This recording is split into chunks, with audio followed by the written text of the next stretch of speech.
if you have parents over 70, I think you should listen to this short video. Both my parents are over 70. One's 87 and one's 79.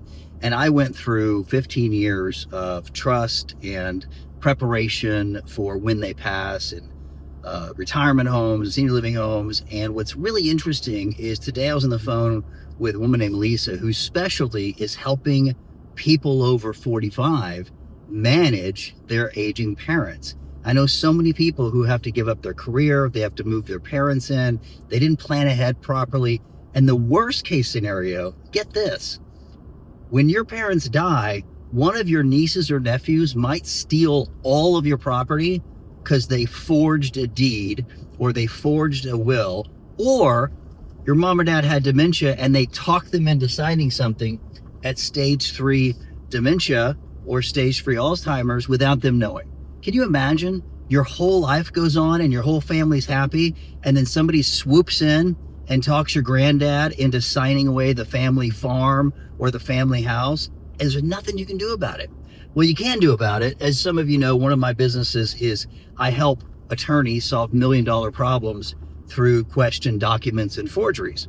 That's expensive, I get it, but a little preparation can go a long way if you have parents over 70. So here's the tip I have. First of all, make sure that they have an estate plan. Most parents, including my dad, refuse to make a will for many, many years because it's difficult to confront the idea that someone's going to die, and that's not fun. So get them to create a will. And then also you might invest in estate planning of specialty lawyers called elder law. And this is something that saved my family not hundreds of thousands, but 20, maybe $100,000 or $400,000, because when my stepdad got dementia and Alzheimer's, he had to be put into an old folks home that was specially designed for dementia patients and Alzheimer's patients. And that was $6,500 a month. And he lived 3 or 4 years past what it was. So do the math real quick. 6,000 times 12, it's almost $240,000 that we didn't have to pay because we were able to create all the documents ahead of time. So the government and the Veterans Association supplemented most of that bill. Now, yes, I'm smart. Yes, I'm in the legal field. But more importantly, most people can't even imagine that some second cousin or caretaker would actually come in and steal all their bank accounts, take all their money, sign over houses, and it happens all the time. I know it happens because I'm in the business of solving those problems. There was a case, a $7 million case, where the caretaker might have been his girlfriend. The jury's out on whether or not they were boyfriend-girlfriend, but the caretaker wrote a fake handwritten will and tried to steal a $7 million estate from this guy. Now, his brother hadn't talked to him in a while. Quite honestly, the dead guy, kind of a jerk in real life. He was not a nice fellow. But $7 million? His brothers and sisters and everybody else like, what the heck? Who is this woman? Sure enough, it was proven it was a forgery. The family got their estate back, and the attorney wrote me a nice letter saying, I can't believe how great you were. This was great. Everybody won. But man, it's not always a happy ending. If you don't have your family communicating clearly, if you don't have documents in place, it can get really ugly. And the craziest thing is, if you have done everything perfectly and there's a trust in place, some jerk can do a Fourth Amendment, forge your father's or mother's name, and the courts will see that Fourth Amendment is superseding the entire estate. I've seen $1 million estates be in court for years with the assets either tied up or nobody can touch the bank accounts, can't even pay for the funeral, including life insurance policies.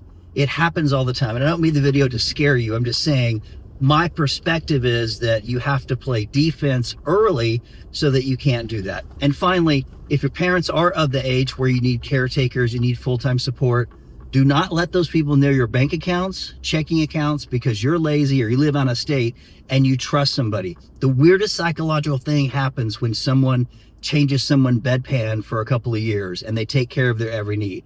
They think that all the other kids are jerks because you have families and careers who live on a state, and they deserve it. Yes, they're getting paid $900 a week, but they deserve it. So they literally steal everything. They write checks. They change life insurance policies, and it's expensive to fight it. If you don't have deep pockets and a good attorney, how do you fight that? if you're not wealthy yourself. So it's really a big deal. If you want the information from my friend Lisa, who's part of one of our marketing communities, she helps people manage the transition from, like, senior living to full-time care. There's a lot of paperwork. It's really bad. And it's not after someone dies. It's that last 7 to 10 years where they really can't make decisions. They can't take care of themselves. Maybe their husband died or their wife died. And that is a lot of work for you. I know. I've been managing. I'm busy making a video. Please call back later. I've been managing my mom's money, my mom's estate, of trying to keep her off Tinder and Bumble from the catfish. Like, it's a lot of work to do that, and I have the resources and time to do that. But if you need someone to do that, I was really impressed that Lisa was able to sort of create a business around helping people in their 50s manage that transition. Now, that's just one person. I'm sure there's a lot of people that do elder concierge stuff, but also elder law. That's something also you check into. Again, no one wants to spend money. No one wants to put money up front. That's why no one wants to buy insurance. No one wants to pay an estate planner. It all costs money now that you don't think you need.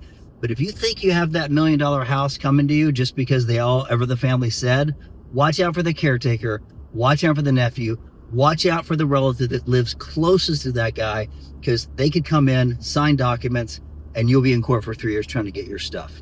All right, my name's Bart Baggett. Thanks for watching. Subscribe to the channel. There'll be more legal stuff, sometimes comedy, sometimes not, sometimes advice. My new book called Happy Wealthy Mind is coming out in the next year, and I hope you hang around and subscribe and read it. Talk to you later.